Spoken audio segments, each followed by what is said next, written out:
"What is that doing in first class?" Senator Rebecca Hartwell's voice cut through the cabin like broken glass. Designer sunglasses perched on blonde highlights. Chanel suit that cost more than most people's monthly rent. Board member of the Hartwell Foundation for Medical Innovation. 3 terms in the U.S. Senate. Untouchable. These people always try to sneak up here. Get her out. Your kind belongs in the back where you can't steal from us. Maya Washington looked up from her tablet. 12 years old, 4'9". Gray hoodie 3 sizes too big, swallowing her small frame. Purple backpack clutched in lap. Flying alone to Boston for a medical conference that nobody believed she was attending. What Senator Hartwell did next would destroy her career, expose a conspiracy 3 years in the making, and force America to confront the question it never wants to answer. How many brilliant black children have we dismissed because we couldn't see past our prejudice? Comment where you're listening from. Subscribe to channel. Let me tell you who Maya Washington really was. 3rd Ward, Houston, Texas. The kind of neighborhood where corner stores have bulletproof glass and ambulances take 20 minutes longer than they should. Maya lived in a 3rd-floor walk-up with her mother, Keisha, who worked double shifts as a nursing assistant at Memorial Hermann Hospital. 14-hour days, minimum wage, no benefits. Maya's father was Dr. James Washington, pediatric endocrinologist, brilliant researcher who chose to work at Ben Taub Hospital, Houston's public safety net hospital, because that's where poor kids needed him most. Understaffed, underfunded, overwhelmed. When Maya was 9, her father started losing weight, stomach pains, fatigue. He kept putting off the tests. Too busy saving other people's children. Too many patients who had no one else. By the time they found the pancreatic cancer, it was stage 4. 6 months later, he was dead. 38 years old. Here's what nobody knew about Maya Washington. Mini cliffhanger. At age 7, Maya was reading her father's medical journals. By 8, she could explain the endocrine system better than most medical students. By 10, she was co-authoring research papers with her father. 3 published papers in peer-reviewed journals on infant adrenal insufficiency before she turned 12. The purple backpack she carried everywhere? Inside, her father's silver stethoscope with "Heal with Love, Dad" engraved on the case. 3 research papers with her name and her father's name together. An invitation from Boston Children's Hospital to present at the International Pediatric Endocrinology Conference. And 1 document she carried everywhere but had never shown anyone. A rejection letter. Dated 3 months before her father died. From the Hartwell Foundation for Medical Innovation. Dr. James Washington had applied for a research grant to develop affordable diagnostic screening for adrenal disorders in infants. Rural communities, public hospitals, poor neighborhoods where babies died from preventable diseases because their parents couldn't afford private pediatricians and specialty medications. The foundation denied him. Not enough commercial viability. Research needed to be patentable, sellable, profitable.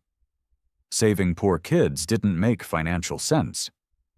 The letter was signed by the foundation's board of directors, including Senator Rebecca Hartwell. Maya had memorized every word of that rejection, every cold clinical phrase about market analysis and return on investment and limited funding resources. She knew her father had spent his last 3 months alive trying to secure that funding. Knew he'd died believing his research would never happen. Knew that thousands of children would keep suffering from preventable crises because the Hartwell Foundation valued profit over human life. What Maya didn't know, not yet, was that in 11 minutes, Senator Hartwell's son would stop breathing, and Maya would be the only person on United Flight 447 who could save him. That was her first mistake. Houston George Bush Intercontinental Airport, January 12, 2026. 6:15 a.m., Gate 23, United Flight 4847 to Boston, first-class boarding. The gate agent scanned Maya's boarding pass, and her eyebrows shot up like she'd been shocked. "First class, honey, are you sure?" "It's correct, ma'am." Maya's voice was quiet. Always quiet. Her father had taught her, in a world that sees you as loud before you open your mouth, speak softly and carry documentation. "Are you traveling with an adult?" "No, ma'am. I have my unaccompanied minor paperwork." Maya handed over the folder. Everything organized, everything perfect. Ticket confirmation from Johns Hopkins Hospital, invitation to present at Boston Children's, parental consent forms, medical conference credentials. The agent studied it all, then studied Maya, then studied the documents again. Her expression said what her mouth didn't. "This doesn't seem right." "Go ahead." First class was a different world. Leather seats the color of money, warm lighting that made everything look expensive, the smell of fresh coffee and privilege. Only 8 seats total. Maya found 2B, window seat. She pulled out her tablet and opened a medical journal. Advances in detecting adrenal crisis in infants under 1 year. Her father's unfinished work. A white businessman in row 1 glanced at her, then quickly away. An elderly woman in row 3 clutched her purse tighter. Maya pretended not to notice. She'd been pretending not to notice her whole life. Then chaos arrived wearing Chanel. Senator Rebecca Hartwell swept into first class like she owned the airplane. Designer diaper bag over one shoulder, 11-month-old Andrew screaming in her other arm, phone pressed to her ear. "Yes, Martin. The Boston Children's Gala tonight. 50,000 donation. Photos with sick kids. Good press." Andrew's screams intensified. Rebecca jiggles him mechanically, annoyed, like shaking a malfunctioning appliance. "Andrew, stop." "What?" "I fired the nanny. Too expensive." She stopped at row 2. Seat 2A, right next to Maya. Rebecca's eyes landed on the small black girl in the oversized hoodie. Her expression froze, then soured. What happened next would expose everything. "Excuse me." Rebecca's voice had that sharp edge rich white women perfect over generations of getting their way. "I think there's been a mistake." Maya looked up. "Ma'am." "This is first class." "Yes, ma'am. I'm in 2B. You're in 2A." Rebecca's laugh was sharp enough to cut. "You're in first class. Where are your parents?" "My father passed away. My mother is working in Houston." "So you're alone. In first class." The disbelief was thick as fog. "How convenient." "Johns Hopkins Hospital purchased my ticket, ma'am. I'm presenting at a medical conference." "A medical conference?" Rebecca drew out each syllable, dripping with mockery. "How creative." She turned, scanning for help. "Flight attendant. Flight attendant." Jessica appeared. Young, overwhelmed, already regretting her career choice. "Yes, Senator Hartwell?" "There's been a ticketing error. This child is in first class, alone. I need this resolved." Jessica glanced at Maya apologetically. "Ma'am, if I could just— I am Senator Rebecca Hartwell, Senate Transportation Committee. I know the regulations. Unaccompanied minors do not fly first class, especially not—" She stopped, but everyone heard the unspoken word. In row 4, Marcus Thompson, black, 40, Washington Post journalist, quietly pulled out his phone. He'd seen this before. He'd written about this before. He started recording. This is when everything changed. Jessica scanned Maya's boarding pass once, twice. "Senator, this is confirmed first class, paid in full by Johns Hopkins Hospital. Everything is in order." "That's impossible." Rebecca's face flushed. "Look at her. Does she look like she belongs here?" Mini cliffhanger. Marcus's phone kept recording. Fine, fine. Rebecca dropped into 2A, still on her phone. But if anything goes missing from my bag, I'm holding the airline responsible. These people always— Ma'am, Jessica tried. I'm not racist, I'm practical. Statistics don't lie. She waved Jessica off. Can I get a vodka tonic? I cannot deal with this sober. Maya turned to the window, made herself smaller, eyes burning, but she wouldn't cry, wouldn't give them the satisfaction. She opened her medical journal. Behind her, Marcus's phone kept recording. And in Rebecca's arms, baby Andrew's screaming took on a different tone. Weaker, more desperate. Nobody noticed yet. The plane pushed back from the gate, the cabin door sealed with a heavy thunk. No escape now. Rebecca finally put down her phone and tried to settle Andrew. He was still screaming, face a deep crimson. She fumbled with a bottle. He turned his head away, refusing. Andrew, for God's sake! She shoved the bottle at him again. He batted it away with a weak hand. Formula spilled across her Chanel suit. Perfect. Just perfect. Rebecca's voice dripped venom. She looked at Maya. Here's what they didn't want you to know. This is your fault. If I wasn't so distracted by this ridiculous situation. Maya said nothing, kept reading about sodium retention in infants with adrenal insufficiency. The words blurred. Her hands shook. The businessman in row 1 leaned over. Senator Hartwell, I have to say, I agree with you completely. The airline standards have really gone downhill. First class used to mean something. Thank you. Rebecca's voice warmed. Finally, someone with sense. I mean, look at her. She didn't even lower her voice. 12 years old in first class. Please. We all know what's happening here.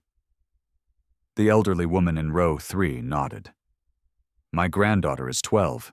She would never be allowed to fly alone like this. It's not proper. It's not safe, Rebecca added. Who knows what kind of family situation? Well, we can all imagine. Maya's jaw tightened, eyes on screen. Breathe. Stay dignified. The flight attendants began the safety demonstration. Rebecca ignored it, scrolling through her phone while Andrew writhed in her arm. Jessica, Rebecca snapped her fingers. My vodka tonic. Right away, Senator. Rebecca turned her attention back to Maya. Vodka was making her mean. Or maybe she was always this mean, and vodka just gave her permission. So, Johns Hopkins, was it? Her voice dripped with false sweetness. Tell me, sweetie, what exactly does a child do at Johns Hopkins? File papers? Fetch coffee? Maya looked up, voice measured. Voice. I'm a junior medical researcher in the pediatric endocrinology department. I study rare diseases in infants. The truth was about to destroy everything. Rebecca's laugh was loud enough to turn heads in economy. Oh, this is gold. A researcher. At 12. And let me guess. You're a genius? A prodigy? I've published 3 papers on infant adrenal insufficiency, with my father, before he passed away. Your father, the doctor. Rebecca's tone made it clear she didn't believe a word. How convenient that he's not here to verify any of this. He died 3 years ago. Pancreatic cancer. Stage 4. Oh, sweetie. False sympathy, thick and poisonous. I'm sure that's a very sad story. But making up credentials to get free tickets? That's fraud. That's criminal. I'm not lying. Then prove it. Show me these supposed papers you wrote. Maya hesitated. She could pull out the printed copies, show the peer-reviewed journals, show the invitation letter signed by Dr. Patricia Carter. But something in Rebecca's expression told her it wouldn't matter. Rebecca didn't want truth. She wanted to be right. I don't need to prove anything to you, ma'am. Ha! Rebecca turned to the businessman. Did you hear that? I don't need to prove anything. That's what they all say when they're caught. Jessica returned with the vodka tonic. Rebecca took a long drink. What Rebecca did next would cost her everything. You know what I think? The vodka loosened her words, made them meaner. I think someone made a mistake. I think a charity, probably one of those disadvantaged youth programs, bought you a ticket as some kind of feel-good gesture. Make a wish for kids who want to pretend they're special. And somehow you got upgraded. And now you're sitting here with your little tablet, reading words you probably don't even understand, playing dress-up as a scientist. Maya's breathing stayed steady. Eyes wet. Blink hard. Don't cry. I'm not playing. Sure you're not, or you're another drink. Let me tell you something about the real world, honey. People like you don't get to be researchers. You don't get to sit in first class. You don't get to skip the line just because you tell some sob story about your dead daddy.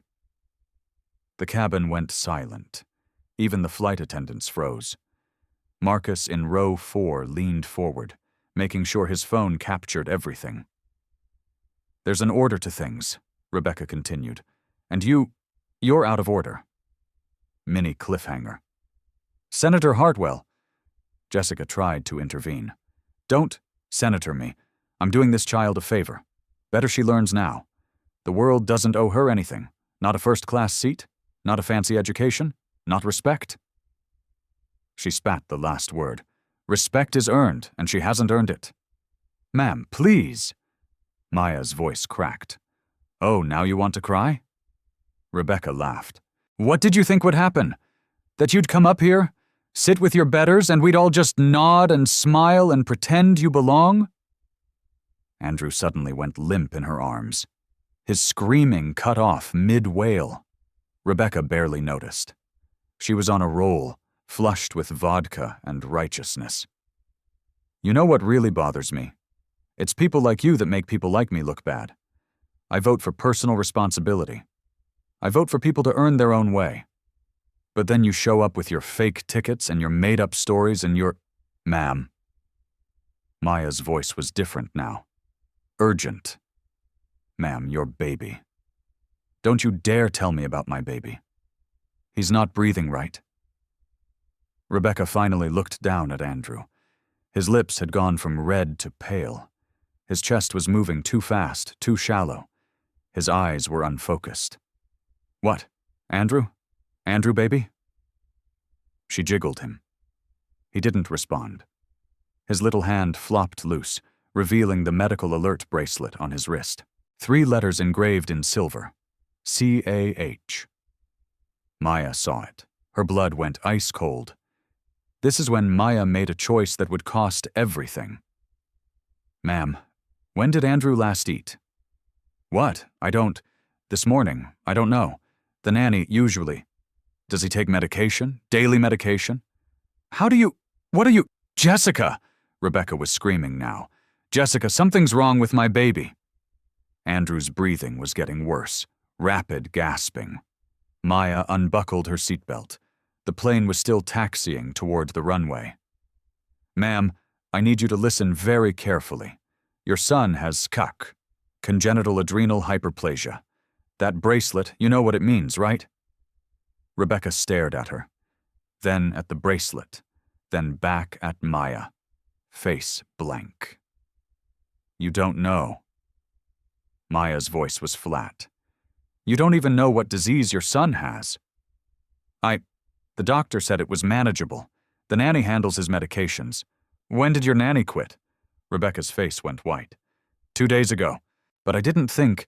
He missed his doses. He's dehydrated from flying, stressed, probably fighting an infection. He's going into Addisonian crisis. His adrenal system is shutting down. If we don't treat him in the next 8 to 10 minutes, his heart will stop.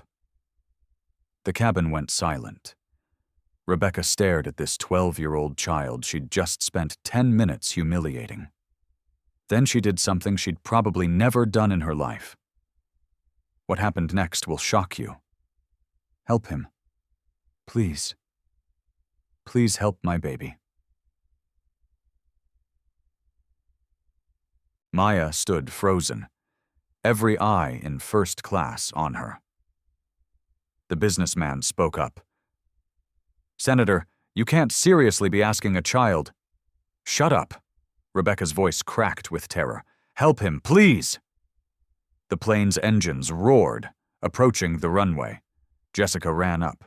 "Ma'am, you need to sit. We need to turn around. Turn the plane around. My baby needs a hospital." The pilot's voice crackled overhead. "Ladies and gentlemen, we're returning to the gate due to a medical emergency. Please remain seated." The plane banked. Too slow. Way too slow. Andrew's lips were turning blue. He didn't have time. "He needs treatment now," Maya said. 8 minutes or his heart stops." "Then do something!" Rebecca thrust Andrew toward her. Maya's hands shook as she took him. So light. Skin mottled. Cool. Breathing rapid. Shallow. "Jessica, medical kit, now." "You can't, you're just a—" The elderly woman stood. "This is insane!" "By the time we get to the gate, he'll be dead." Maya's voice filled the cabin. "Jessica, now!" Jessica ran. Maya cradled Andrew, fingers on his tiny wrist, pulse thready, racing. She opened his mouth, mucous membranes dry, pale, pressed his fontanelle, sunken. Tachycardia, hypotension, severe dehydration. Her voice was clinical, steady. "Addisonian crisis." "What does that mean?" Rebecca sobbed. "His body can't produce cortisol. His adrenal system is shutting down, without treatment. Shock. Cardiac arrest." "Oh God, what do we do?" Jessica returned with the red medical kit. Maya opened it. Stethoscope, gauze, injectable hydrocortisone. Jessica pulled out 2 vials. 100 milligrams each, for asthma attacks. "Enough." Maya set Andrew across the seats. Pulled out her own stethoscope. Silver, engraved, "Heal with love, Dad." Pressed it to Andrew's chest. Listened. Heart rate 180. Breath sounds shallow, rapid. She looked up at the adults staring at her. The businessman who questioned her. The elderly woman who clutched her purse. Rebecca who called her a fraud. And Marcus, still recording. But there was one thing she didn't know. Maya's hands shook. She'd studied this, written papers, reviewed 47 cases, but never on a real patient. She was 12 years old. What if she was wrong? "I can't."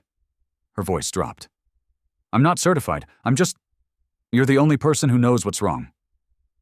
Rebecca gripped her shoulder. Desperate. Human. "Please save my baby."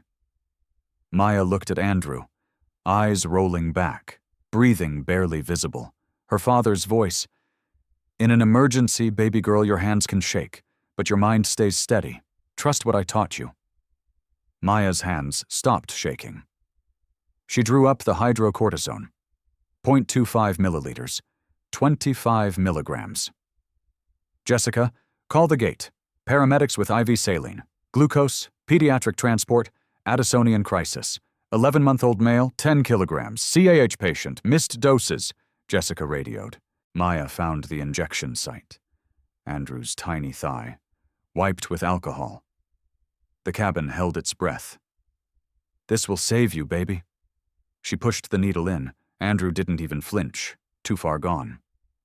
Maya depressed the plunger, slowly, steadily. Withdrew. Applied pressure. "Hydrocortisone administered. 25 milligrams intramuscular. 7:47 a.m. "How long?" Rebecca whispered. 2 to 5 minutes. If it doesn't work—" Maya didn't answer. She dabbed apple juice on Andrew's lips. Raise his blood sugar. "Come on, Andrew. Stay with us." The plane stopped. Door opened. Paramedics flooded in. "Where's the patient?" "Here." The lead paramedic, Rodriguez, saw Andrew. Then Maya, 12 years old, holding a syringe. "Who are you?" "Maya Washington, junior medical researcher, Johns Hopkins Pediatric Endocrinology. I administered 25 milligrams hydrocortisone IM 90 seconds ago." Rodriguez stared. "You're a kid." "I'm a researcher who specializes in this. He has 4 minutes left." Rodriguez looked at his partner. Something passed between them. Get the IV kit, pediatric line, glucose drip. They moved fast. Within seconds, Andrew had an IV, fluids running. Blood pressure? Rodriguez asked. 60/40, critical. Glucose, finger prick, blood test. 42, severe hypoglycemia. Increase glucose to D10. Rodriguez looked at Maya. Expression changed. You bought him time, kid. Good work. We'll take it from here. They lifted Andrew onto the gurney.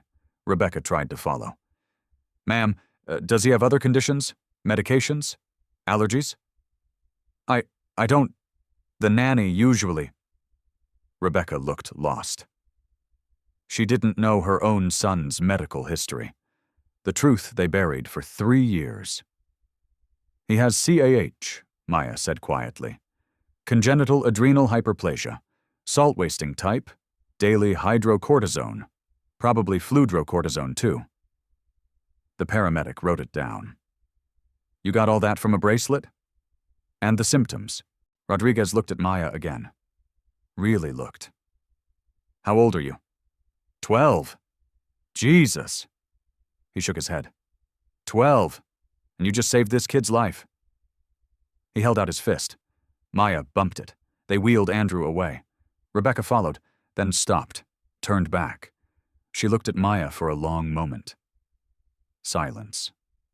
Then, thank you. Barely a whisper. Then she was gone. The first-class cabin was dead silent. Maya stood there, father's stethoscope still around her neck, hands smudged with ink from the medical kit label, eyes red but dry. The businessman in row 1 cleared his throat, looked at his shoes. I apologize for earlier. I was wrong. The elderly woman in row 3 was crying openly. Sweetheart, I'm so sorry. We should have believed you. We should have listened. But Maya wasn't looking at them. She was staring at the empty space where Andrew had been, where she'd held a dying baby in her arms and made a choice that could have killed him. Her legs suddenly felt weak. Jessica caught her arm. Hey, you okay? I need to sit down. Jessica guided her back to 2B. Maya collapsed into the seat, whole body shaking now that the adrenaline was fading. You were incredible, Jessica whispered. Incredible! I've been flying for 12 years. I've never seen anything like that. Maya didn't respond, staring at her hands, still trembling. Jessica squeezed her shoulder, moved away to deal with other passengers. The cabin was buzzing now, everyone talking at once, phones coming out, people standing in the aisles. Marcus from row 4 walked over, crouched beside Maya's seat. Hey, I'm Marcus Thompson, Washington Post. Maya looked up, exhausted. Okay. I recorded what happened. Everything. From the moment the senator started yelling at you until the paramedics took the baby. He held up his phone. I want to publish it, but I need your permission first.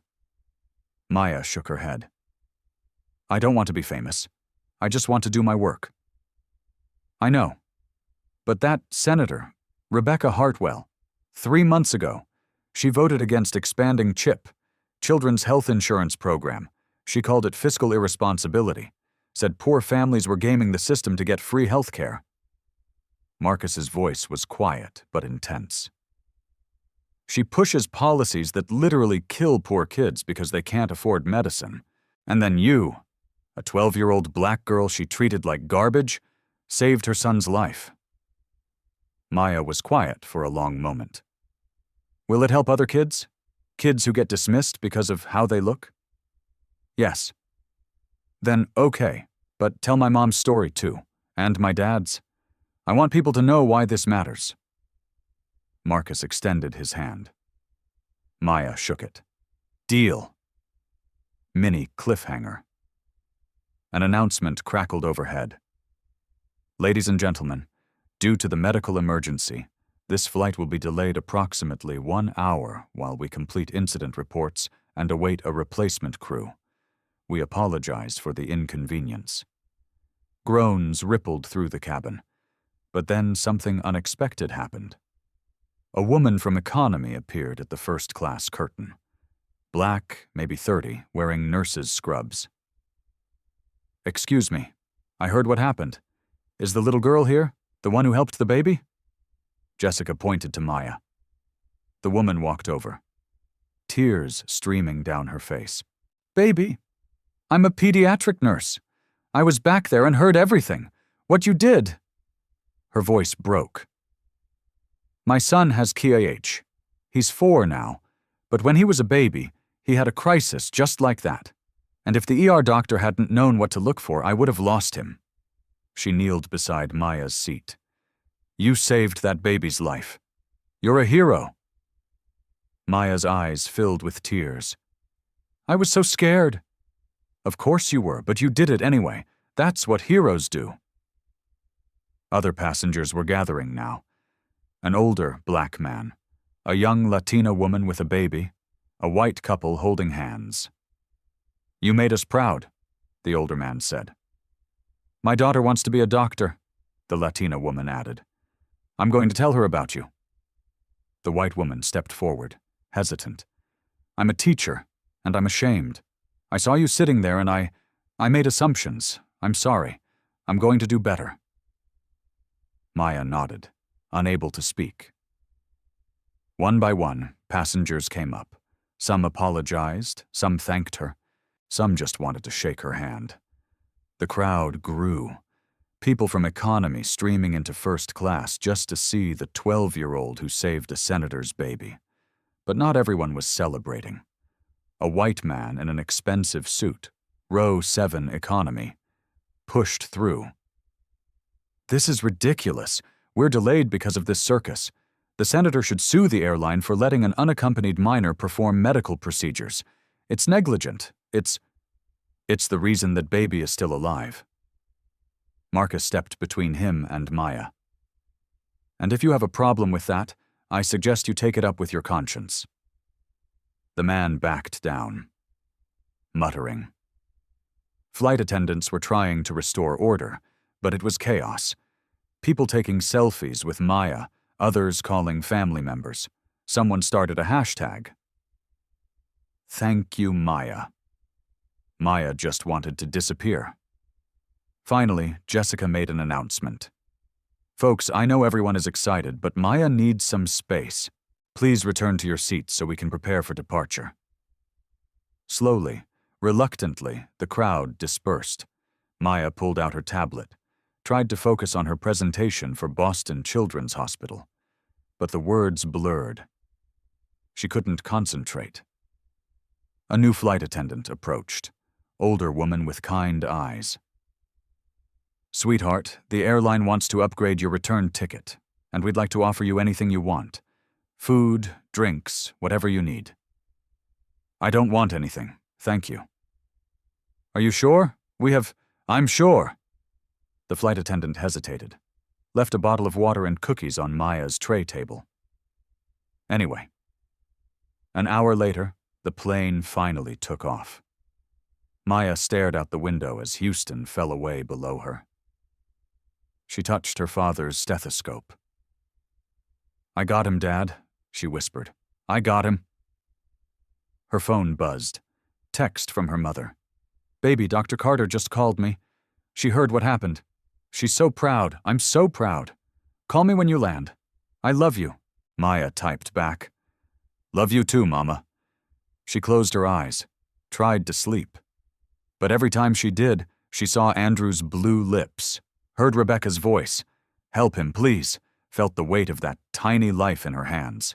She opened her eyes, picked up her tablet, focused on her presentation. The title slide. Early Detection Protocols for Adrenal Crisis in Infants, a Call for Universal Screening.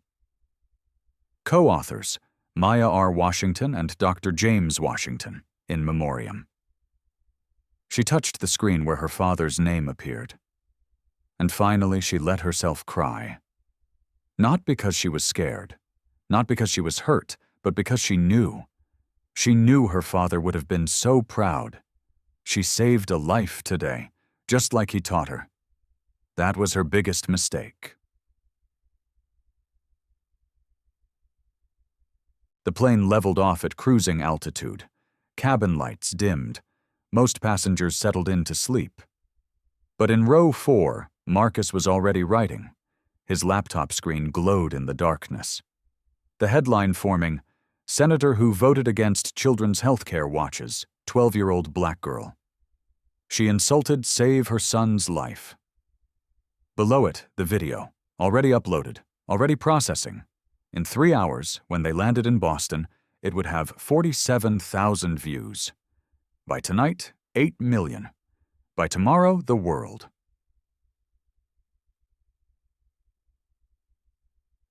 Two hours into the flight, Maya tried to focus on her presentation when Jessica sat beside her. "Hey, are you doing okay?" Maya nodded. "Is Andrew okay?"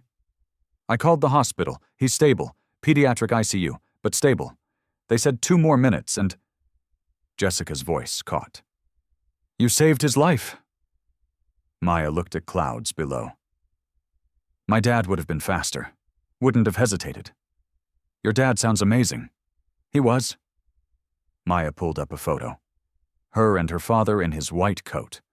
Dr. James Washington. Pediatric endocrinology. "He was brilliant," Maya continued.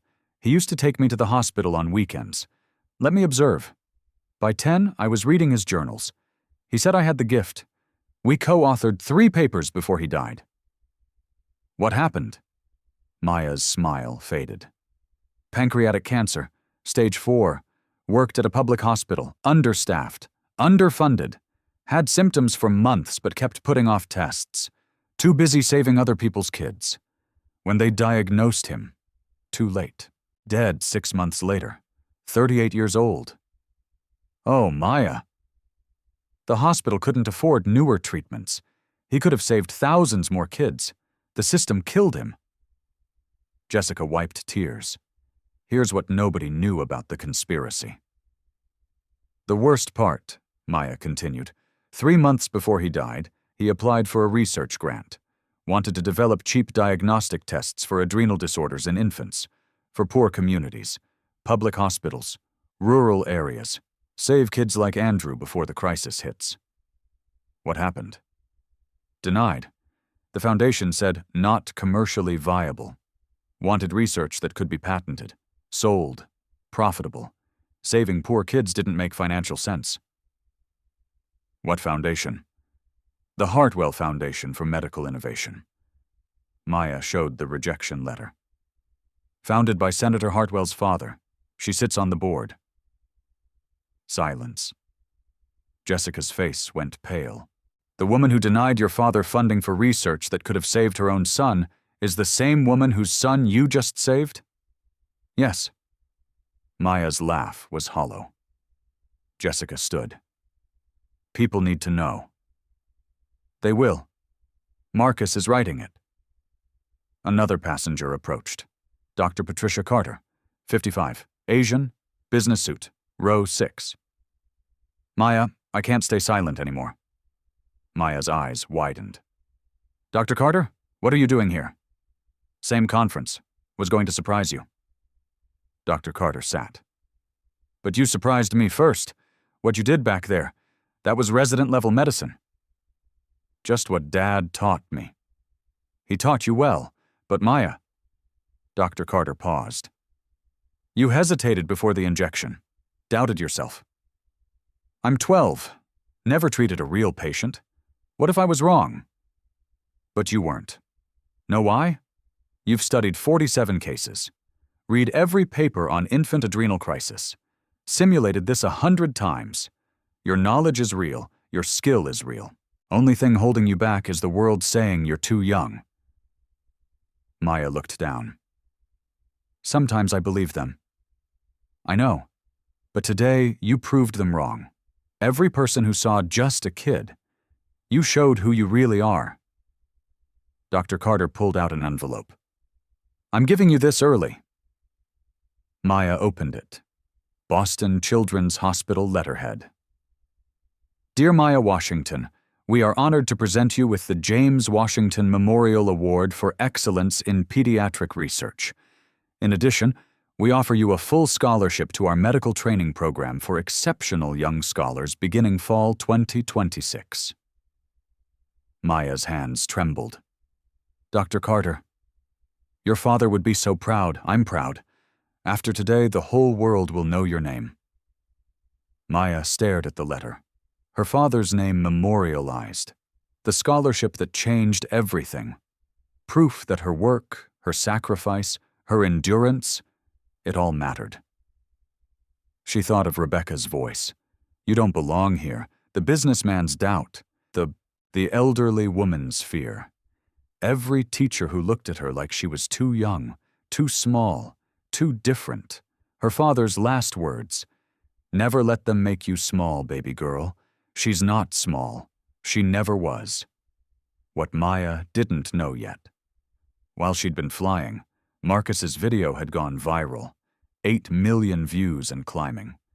Senator Rebecca Hartwell's world was about to shatter. And Maya Washington, 12 years old, underestimated, unstoppable, was about to become a household name.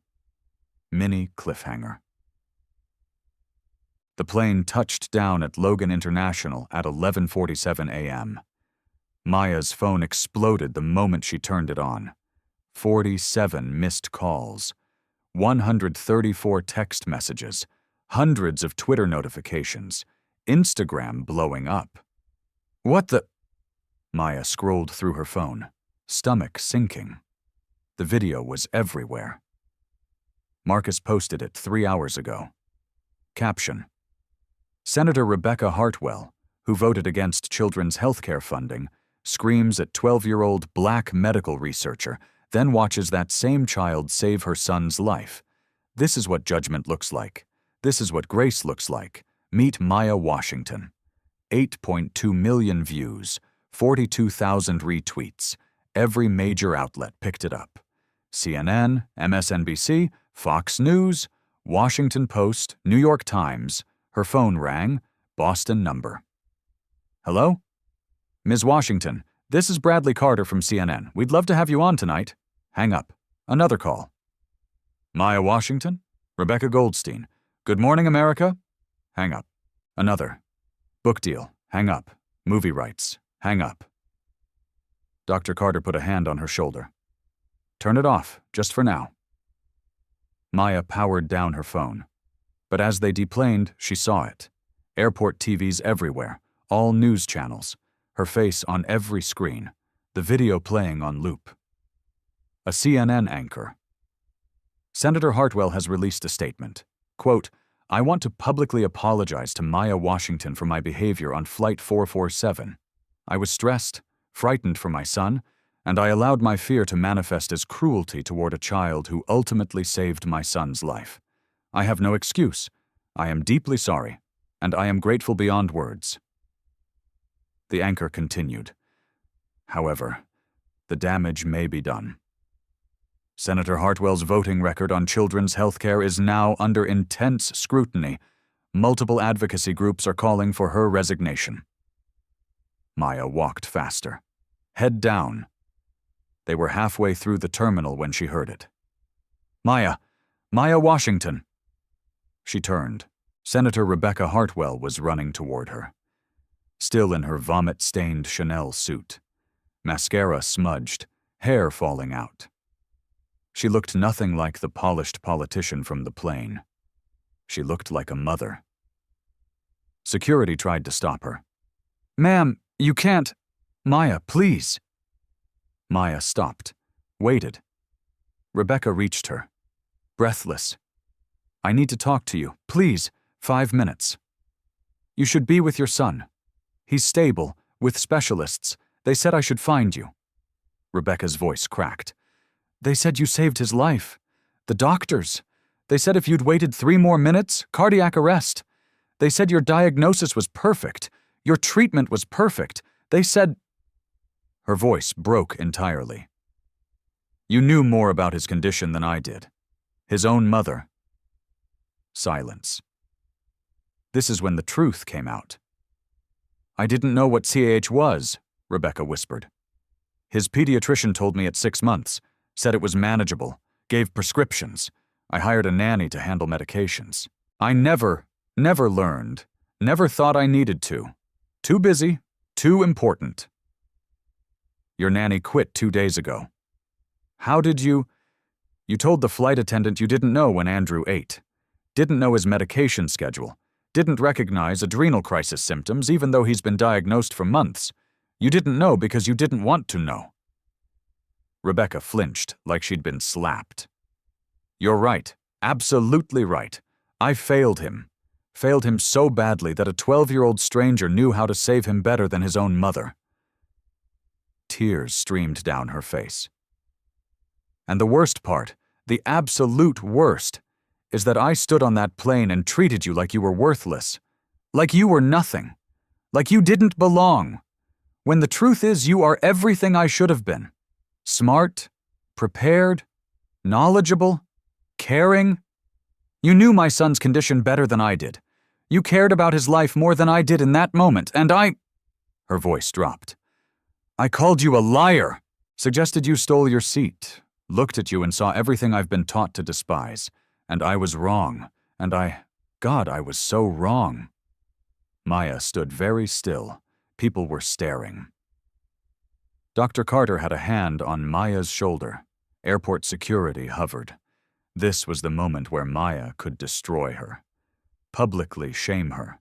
Refuse forgiveness. Tell the cameras what kind of person Rebecca Hartwell really was. It would be justified, righteous, deserved. But Maya looked at Rebecca and saw something she recognized. Fear. The same fear on her father's face 3 years ago when doctors said no more treatment. The same fear she felt holding that syringe over Andrew's tiny leg. The fear of failing the person you love most. "Your son is alive," Maya said quietly. "That's what matters. Because of you. Because I had knowledge you didn't, not because I'm better. Because I spent 3 years studying the disease that killed my father and couldn't stand to watch another child suffer when I could help." Rebecca's face crumpled. "Your father?" "Dr. James Washington, pediatric endocrinologist.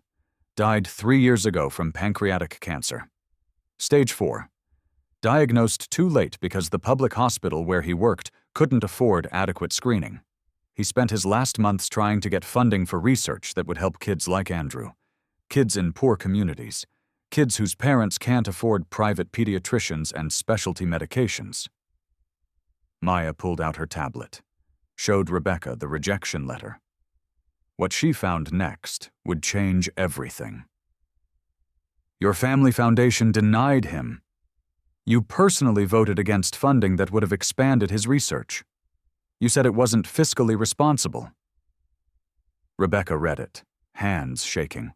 "Oh my God." "My father could have developed screening that would have caught Andrew's CAH earlier. Educated parents, all parents, not just rich ones, about warning signs of adrenal crisis. Could have saved thousands of kids. But your foundation, your family, decided that wasn't profitable enough." "I didn't know," Rebecca whispered. "I swear, I didn't know." "You didn't want to know, just like with Andrew's CAC. Easier to not know. Easier to let others handle the hard stuff. Easier to make decisions about fiscal responsibility when you don't have to look at the faces of people your decisions hurt." Rebecca was openly sobbing now. "I'm sorry. So sorry. Your father, Andrew, all of it. I'm sorry." Maya watched her for a long moment. Then she said something that would become the most quoted line of the entire incident. "I don't need you to be sorry. I need you to be better. Go back to Washington and vote differently. Look at kids like me and see human beings instead of statistics. Fund research that saves lives instead of research that makes money. Be the mother to all children that you should have been to Andrew." Silence. Then Rebecca nodded. "I will. I swear I will." "Good." Maya started to walk away.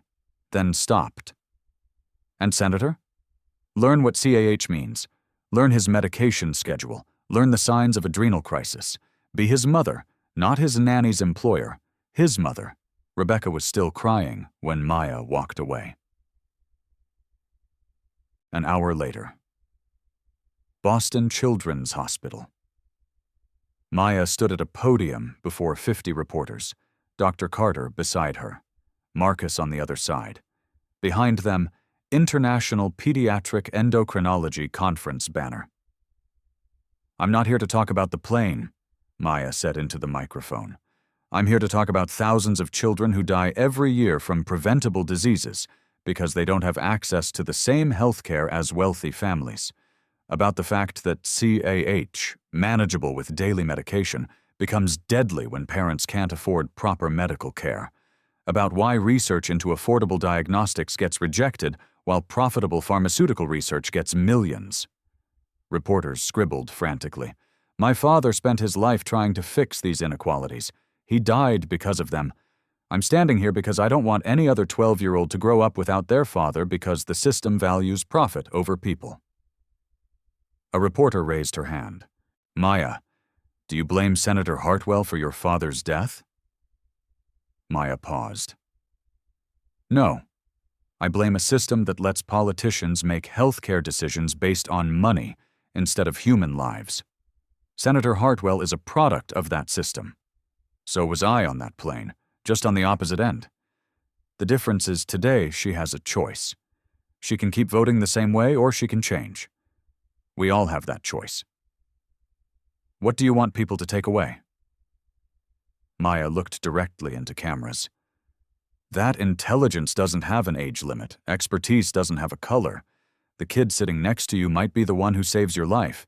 And if we keep dismissing people based on how they look instead of what they know, we're going to keep losing brilliant minds like my father's.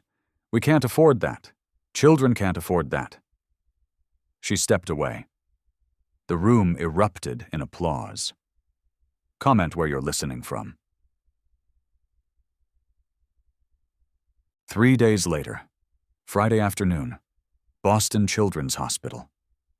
Andrew Hartwell was released from pediatric ICU. Rebecca carried him out, cameras flashing. She looked exhausted, changed. In her hand, she held a folder. A complete medical education packet on CAH. She spent 3 days learning everything. Medication schedules, warning signs, emergency protocols. She also spent 3 days in meetings, hospital administrators, advocacy groups, policy experts. The photo that went viral wasn't of her leaving the hospital.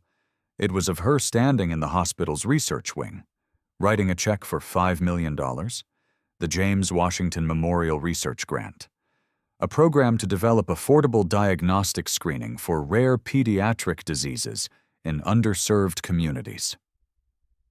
"I can't bring Dr. Washington back," she told reporters, "but I can make sure his work continues, and I can make damn sure no other child dies because their parents can't afford the health care my son gets." When asked if she'll vote differently on the upcoming healthcare funding bill, she said simply, "Yes, I've been wrong. It's time to be right." Political analysts predicted she'll lose her next election.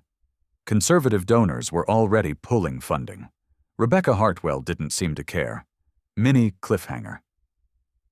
Meanwhile, in Houston, Maya's mother, Kesha, sat in their tiny Third Ward apartment, watching the news coverage with tears streaming down her face. Her phone rang. Unknown Boston number. "Miss Washington? This is Dr. Patricia Carter from Johns Hopkins. I'm calling about Maya's full scholarship to our Medical Scholars Program. We'd also like to offer you a position as pediatric nurse specialist in our research division, with relocation assistance to Baltimore, full benefits, and a salary that will allow you to stop working double shifts." Kesha dropped the phone, then picked it up, laughing and crying. "Yes, yes, oh my God, yes." In Boston, Maya stood in her hotel room looking at her father's photo. "We did it, Dad," she whispered. "We saved him." and for the first time in 3 years, she felt like maybe, just maybe, her father's death meant something. Like his legacy would live on. Like she was finally strong enough to carry it forward. 6 months later, the James Washington Memorial Research Grant funded its first 3 projects in January 2026. One of them, a rapid diagnostic test for adrenal insufficiency in infants, developed by researchers at Morehouse School of Medicine, completed human trials in March. The test cost $12 to manufacture. Could be administered by any healthcare provider. It saved 47 children in its first 6 months of use. Dr. James Washington's dream was becoming reality. February 2026, Washington, D.C. Maya sat at a table before the Senate Health Committee. She was 13 now, still small, still wearing her father's stethoscope. But when she spoke, seasoned senators leaned forward to listen. "Members of the committee," Maya read from her prepared statement. "I'm here to testify in support of the Children's Healthcare Access Act. This bill would expand Medicaid, fund public hospital research programs, and provide grants for affordable diagnostic technologies. Exactly the kind of support my father needed and never received." She looked up at the senators. "Some of you will say we can't afford it, that it's not fiscally responsible. I'm here to tell you we can't afford not to do it.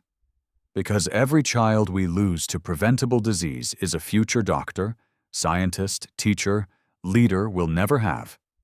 Every parent who dies because they can't afford treatment is a parent who can't raise the next generation of problem solvers." Her voice was steady, strong. "My father died at 38. He could have lived another 40 years, could have saved thousands of children, but he's gone because the system valued profit margins over his life. Don't let that keep happening." When she finished, the committee room was silent. Then Senator Rebecca Hartwell, who shocked everyone by co-sponsoring the bill, spoke. "Thank you, Dr. Washington. I vote yes, and I encourage my colleagues to do the same." The bill passed 73 to 27. President Rodriguez signed it into law 3 weeks later. That was the biggest victory. September 2026. Maya walked through the halls of Johns Hopkins Hospital wearing a white coat with her name embroidered. Maya R. Washington, junior medical researcher. She was 13. The youngest researcher in the hospital's 130-year history. Patients stopped to stare. Some recognized her from the viral video. Some just saw a kid in a doctor's coat. She didn't care anymore.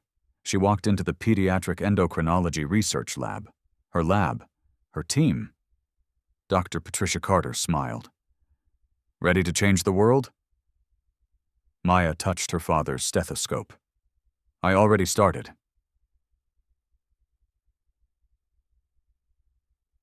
One year after the plane incident. Andrew Hartwell's first birthday was celebrated quietly. No cameras, no press release. Just Rebecca, Andrew, and a small cake. Andrew was thriving, his CAH managed perfectly. Rebecca knew every medication, every symptom, every protocol. On the wall of their home hung a framed photo. Andrew with Maya, taken at the hospital 6 months earlier. Beneath it, a handwritten note from Maya. "Dear Andrew, your life matters. Not because of who your mother is or how much money your family has, just because you're you. Don't ever let anyone tell you otherwise. Love, Maya." Rebecca read it every day. It reminded her of what she almost lost and what she was given the chance to become. The video of Maya and Rebecca has been viewed 47 million times. It spawned a documentary. Maya declined to participate. It inspired a children's book, The Girl Who Knew. Maya's mother wrote it. Proceeds go to medical scholarships. It changed healthcare policy in 12 states. It saved countless lives. But for Maya, the most important thing was simpler. A 12-year-old black girl from 3rd Ward, Houston, was told she didn't belong. And she proved that she belongs everywhere. So what's the lesson here? Maya Washington is exceptional. Published researcher at 12, extraordinary. But here's the truth. Maya almost wasn't allowed to be exceptional. If Rebecca Hartwell had gotten her way, Maya would have been removed from that plane, humiliated, treated like a criminal, and Andrew Hartwell would have died. Think about how close we came to losing a child's life because adults couldn't see past their prejudices. Think about how many Maya Washingtons are out there right now, brilliant, talented, capable, being dismissed because they're too young, too black, too poor, too not what we expect. How many future doctors are we losing because we judge before we listen? How many life-saving discoveries are we missing because we fund profitable research instead of necessary research? How many children are dying because their parents can't afford the health care that senators' children get? Maya's father fought these inequalities his whole life. He lost. But his daughter won. Not just for Andrew. Not just for herself. For every kid who's been told they don't belong. Here's what I want you to do. First, next time you see someone who doesn't look like they belong, pause. Ask yourself, what do I actually know about this person? Second, if you have power, if you vote, hire, make policy, invest in people instead of profits. Third, if you're young and dismissed, remember Maya, you do belong. Your voice matters. Finally, share this story. The only way we change systems is by changing minds first. Have you ever been underestimated because of how you looked? Drop your story in the comments. Did someone judge you before knowing you? Tell me about it. Because we can all choose. Dismiss people based on what we see, or listen to what they know. Protect a broken system, or fight to fix it. Let brilliant minds go unrecognized or amplify their voices. This is Maya Washington, 12 years old, black, brilliant, underestimated, the girl who saved a life at 35,000 feet, the girl who changed a senator's heart, the girl who proved genius doesn't have an age limit, and compassion doesn't have a color. Never underestimate anyone. You never know who might save your life. Subscribe to channel. Stay just, stay loud, stay free.